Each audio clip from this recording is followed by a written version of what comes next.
Subscribe and press the bell icon to never miss another video of Bhakti Charu Swami.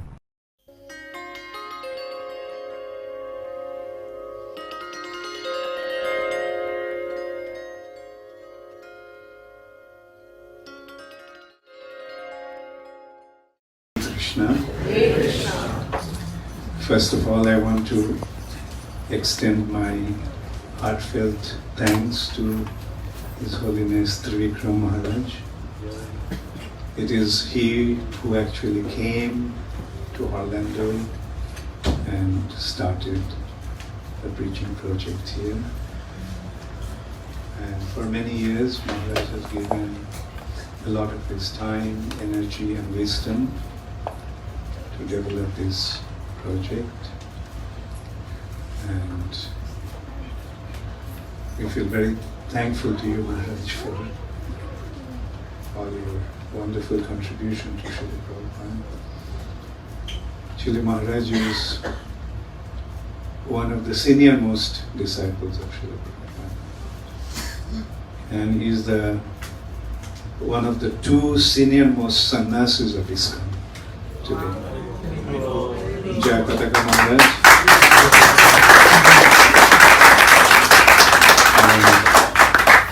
Trivikram Maharaj. Obviously, Maharaj joined at a very young age. In those days, we were all very young. I was considered old. I was like, I was 26. And I personally have experienced how affectionate Srila Prabhupada used to be towards Trivikram Maharaj. You didn't see the other side.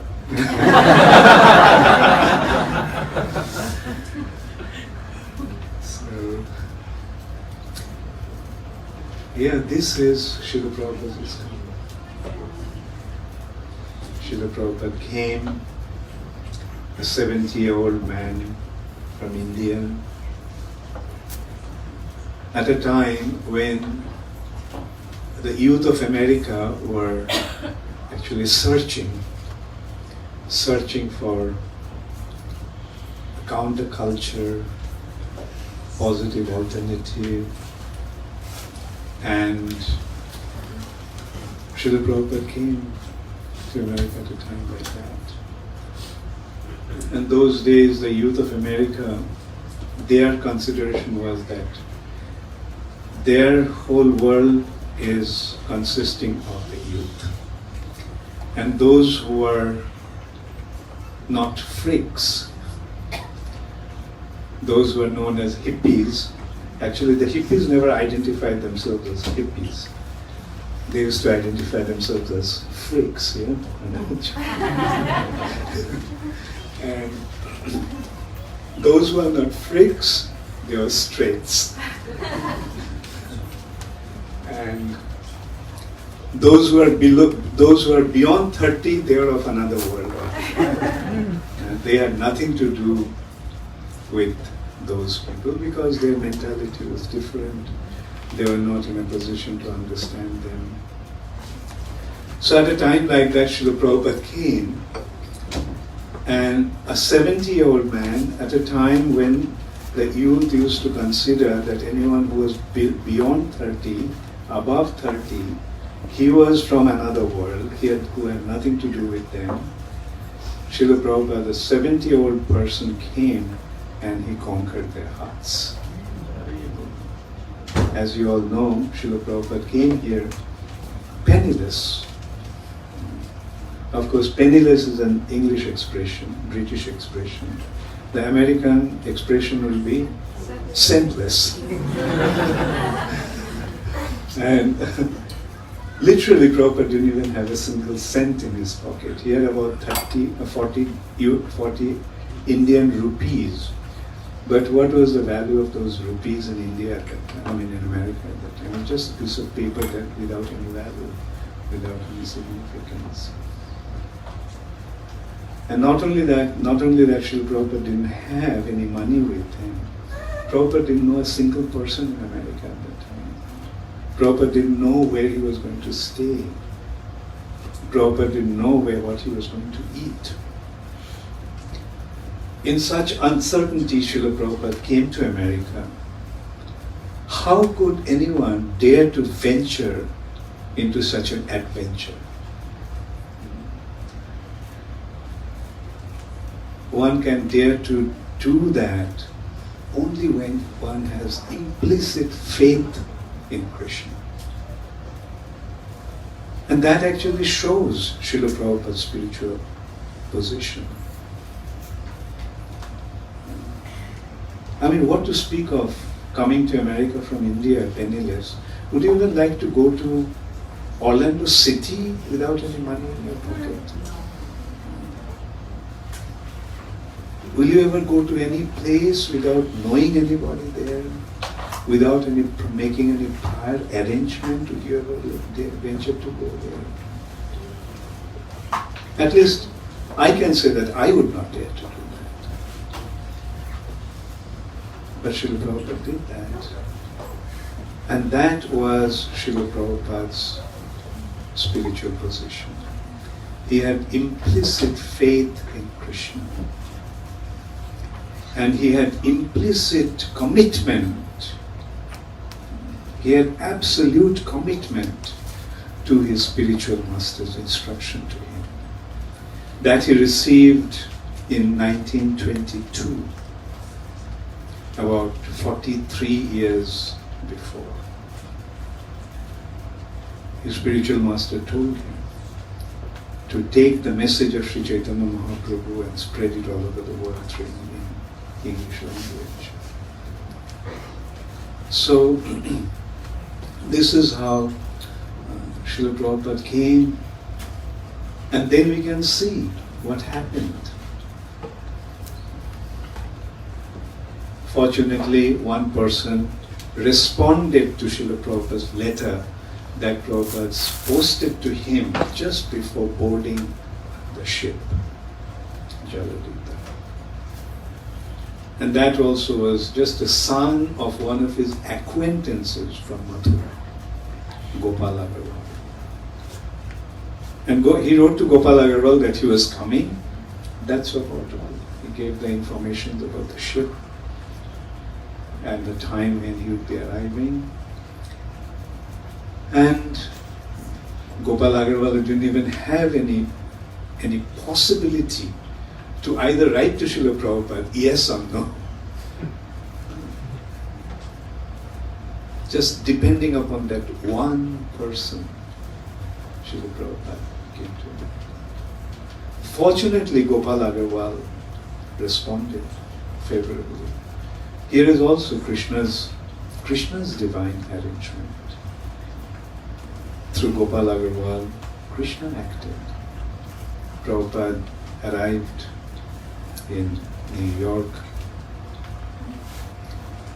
and Gopal Agarwal arranged a travel agent representative to come, meet Srila Prabhupada and take him to a Butler-bound Greyhound bus.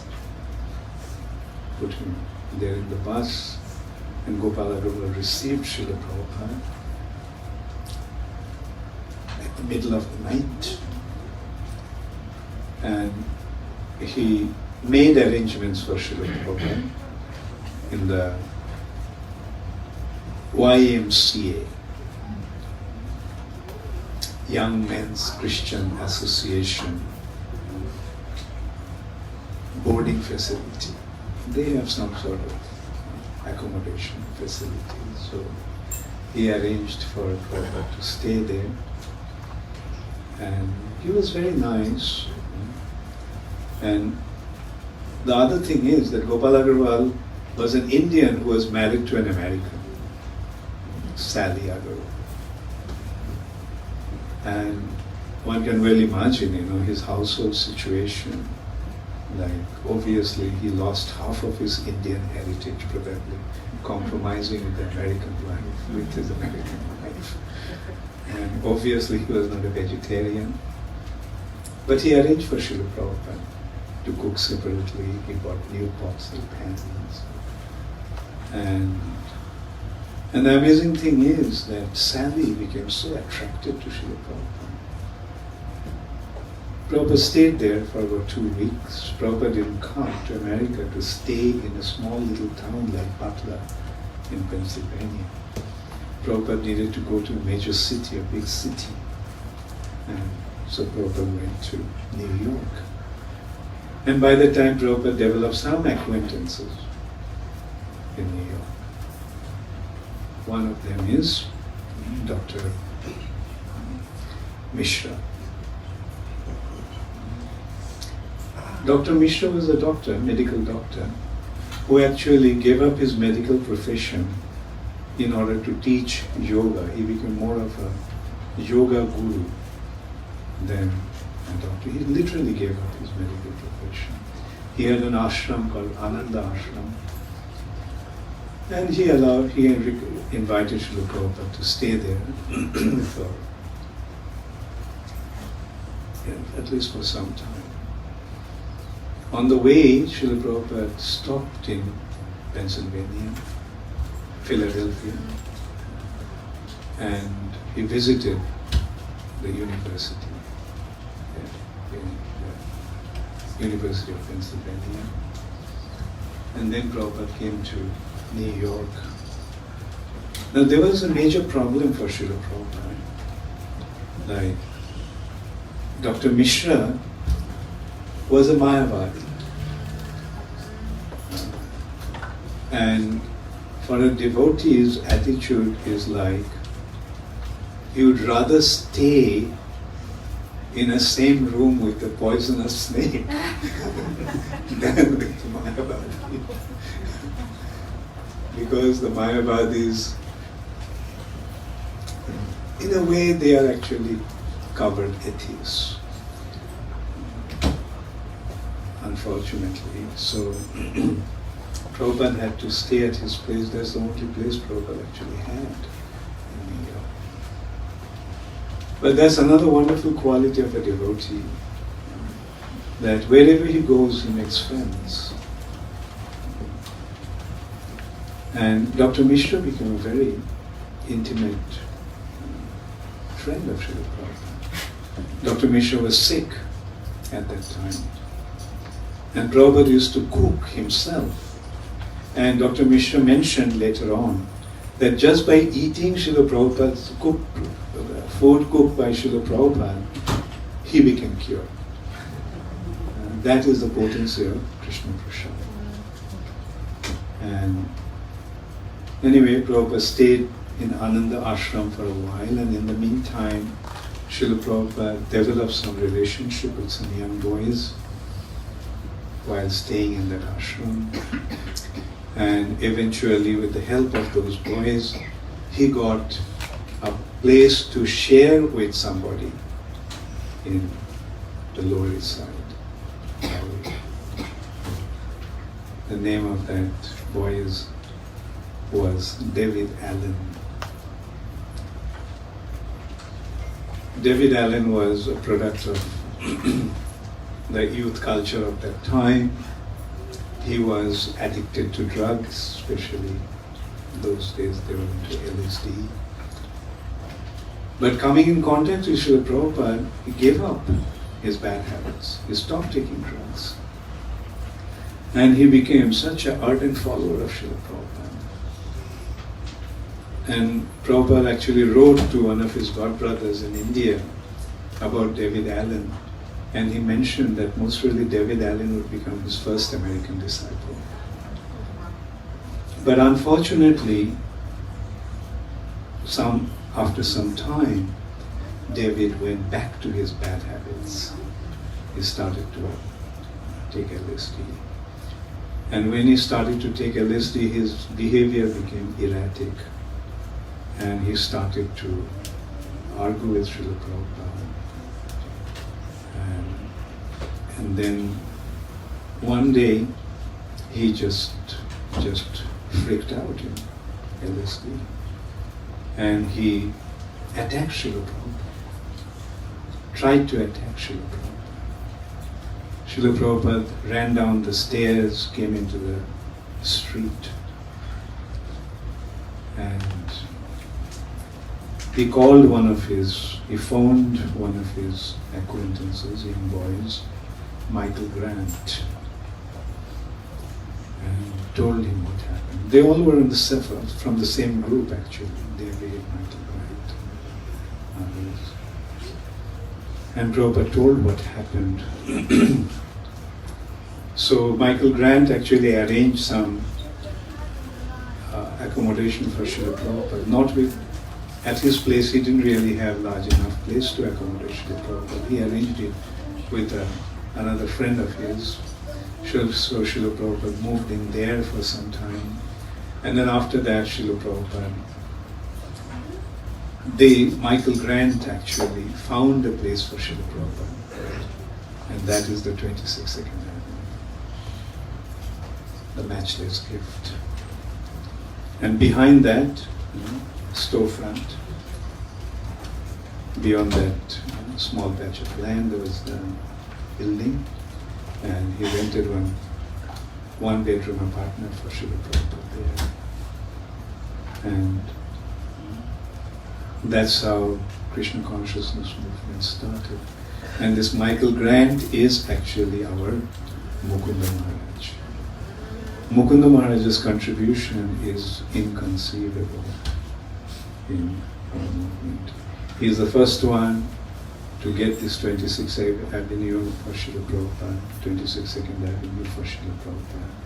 He assisted Srila Prabhupada in the early stage in the most wonderful way. And then Prabhupada gave him initiation. And he was with his girlfriend, Jenny, so Srila Prabhupada initiated her also, Janaki Devi Dasi. And then Prabhupada told them, now that you are initiated, you cannot live like boyfriend, girlfriend.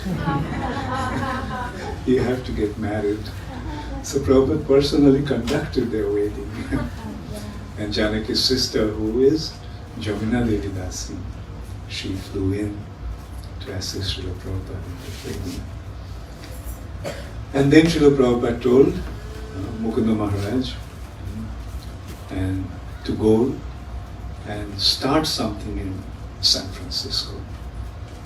Because those days San Francisco was the happening place where all the youth of America were actually converging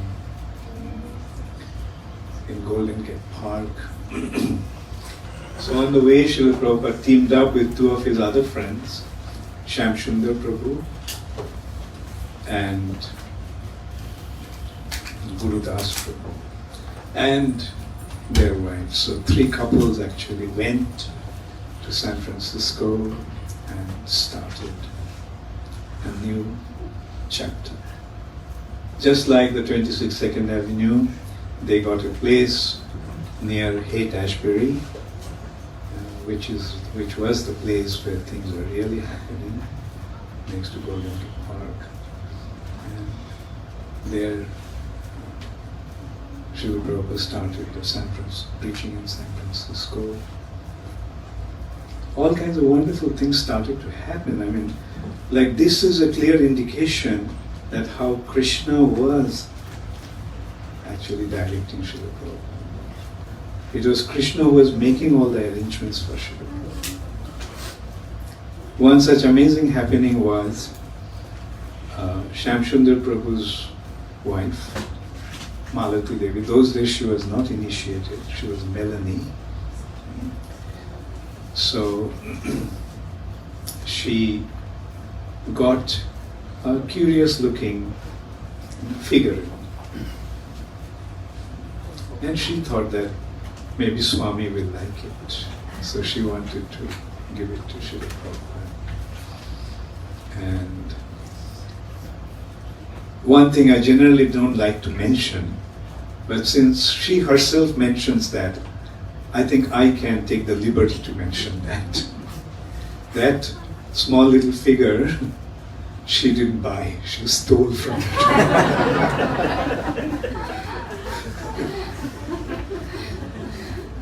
And when she brought it to Srila Prabhupada, Srila Prabhupada just got up and offered obeisances. Everyone was shocked, what's happening? And then Srila Prabhupada asked, was there any other such figures like that? And they said, yes, there is a white one and a yellow one. So Prabhupada said, bring them. How can you pay for it? So the second time she paid.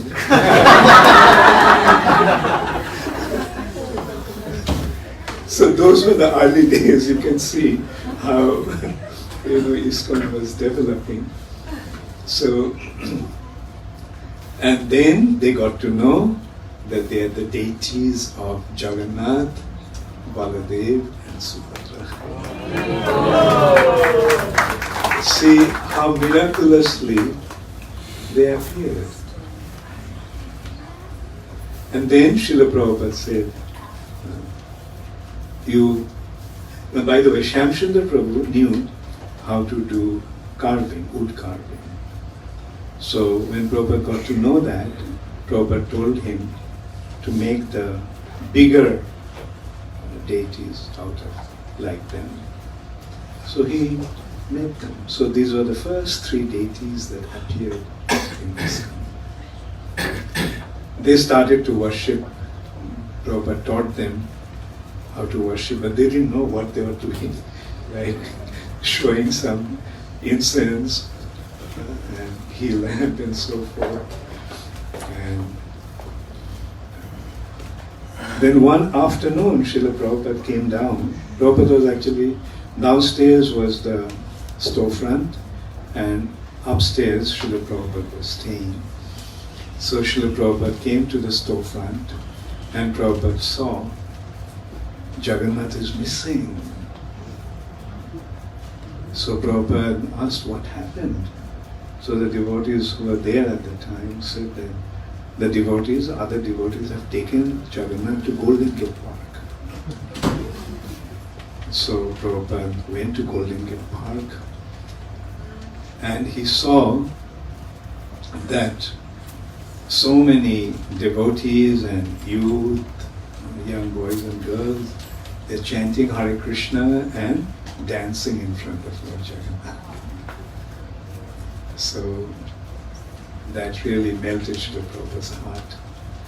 And Prabhupada told them that, look, you can't take the deities out whimsically from the temple. But there is a way to take the temple out, the deities out of the temple. On a specific day, on a chariot, you can take the deities out. And this is how Prabhupada gave them the idea of a Rath Jatra. And what did they do?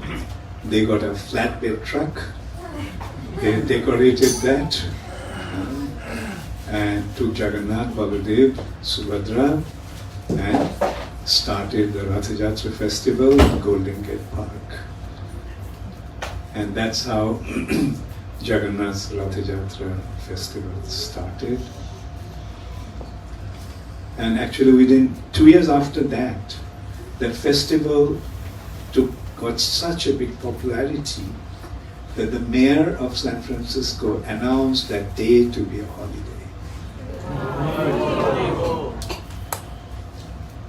So this is how our movement started, and is the devotees like Trivikram Maharaj who actually dedicated themselves wholeheartedly, assisted Srila Prabhupada to spread this movement all over the world. And Srila Prabhupada knew that he won't be here for very long. Therefore, Prabhupada, in order to continue the mission, Prabhupada established an institution. He saw that when he leaves, how the mission will continue. He was concerned about that, and he saw the need of an institution. And Prabhupada established that institution, the International Society for Krishna Consciousness. The lawyer who was actually registering the company or doing the formalities to register the company and the institution, he actually suggested that instead of calling the institution as the International Society for Krishna Consciousness, he should name it as the International Society for God Consciousness, because people in America would understand what Krishna Consciousness is. Krishna is. Even the devotees who were actually there with Srila Prabhupada at that time, even they told Prabhupada, yes Prabhupada, I think that's a good idea. We'd rather call it the International Society for God Consciousness. But Srila Prabhupada said no. He was determined. And he said, I have come here to make everybody understand that Krishna is God. People speak about God, but they don't have any idea who God is. And Prabhupada actually made it clear that he came to teach everyone who God is. Krishna is the Supreme Personality of God. And that is the mission of ISKCON. Our business is to make the whole world understand and recognize that Krishna is the Supreme Personality of God. It is not that Krishna is some Hindu god, worshipped only by the Hindus. Prabhupada made that point very clear. God is one. He is the Supreme. How many can be Supreme?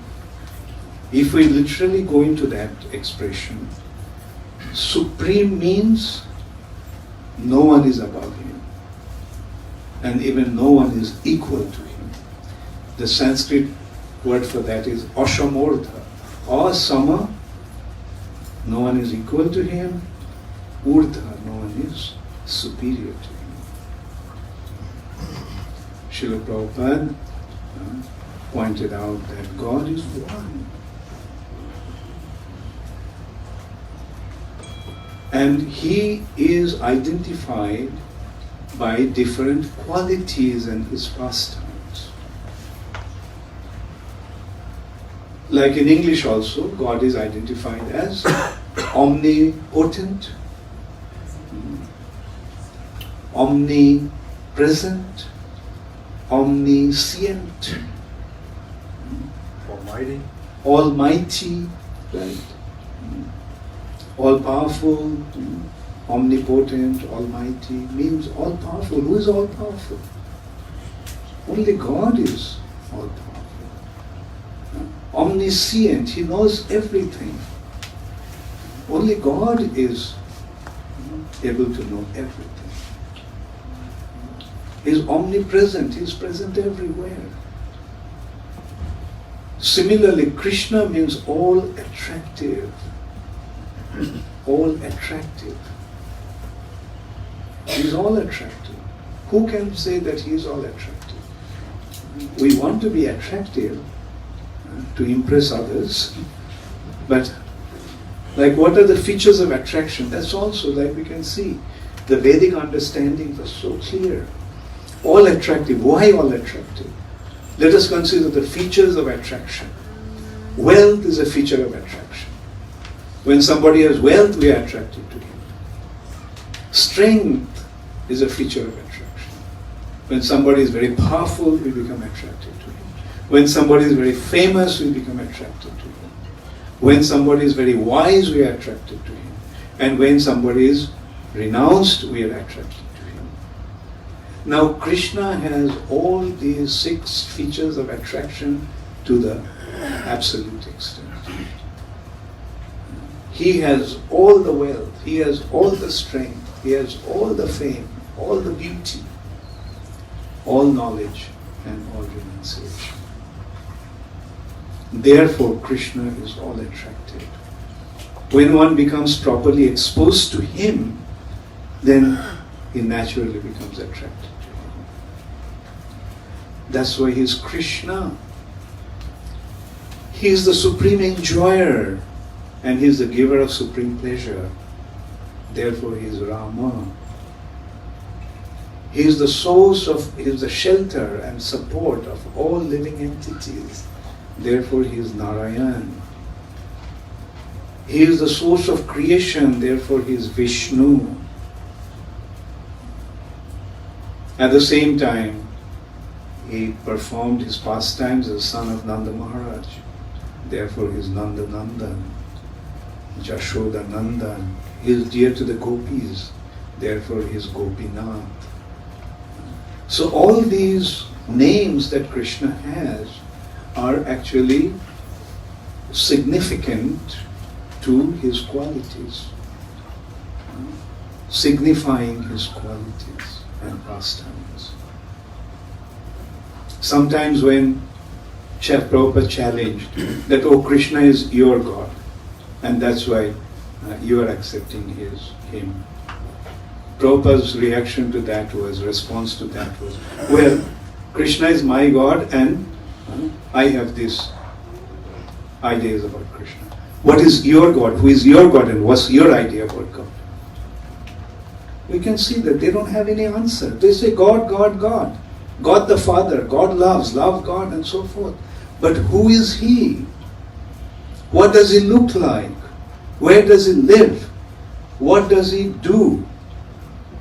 What is our relationship with Him? No answer. Believe in God, but don't ask about Him. Yes, some religions are saying that. Believe in God, fear God, but don't ask anything about Him. That's blasphemy. Christianity at least goes to a little more extent. God the Father, love Him, and so on and so forth. But it's fine, God the Father. But who is He? I'm supposed to love Him. How can I love somebody whom I do not know?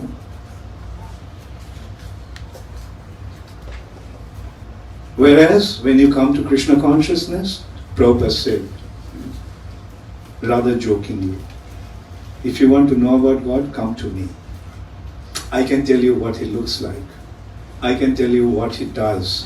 I can tell you where He stays. I can even give you His telephone number. Keep dialing. And the transcendental number is Hare Krishna, Hare Krishna, Krishna Krishna, Hare Hare, Hare Rama, Hare Rama, Rama Rama, Hare Hare. So Srila Prabhupada gave us such a wonderful process of making spiritual advancement. And Srila Prabhupada didn't want us to accept things blindly. He always inspired us to ask questions. If you have any question, ask. He didn't want us to take things blindly. Prabhupada wanted us to accept Krishna consciousness or understanding of the Supreme Personality of Godhead as a science. The spiritual reality as a science. It's not a faith. When we take things simply on the basis of faith, then very soon that faith becomes blind. And all kinds of unpleasant, undesirable, abominable activities keep on happening in the name of religion. That's what is happening in today's world. And that's why the intelligent class of people are losing respect for religion. They say that they don't have any religion. But when they come to Krishna consciousness, yes, everybody can see that how it appeals to our intellect. For everything there is an appropriate answer. A rational, logical understanding of what is being presented. That's why it's actually meant for intelligent class of people. Jajantihi sumedhasaha. Sumedhasaha. those who are endowed with advanced intelligence, this process is meant for them.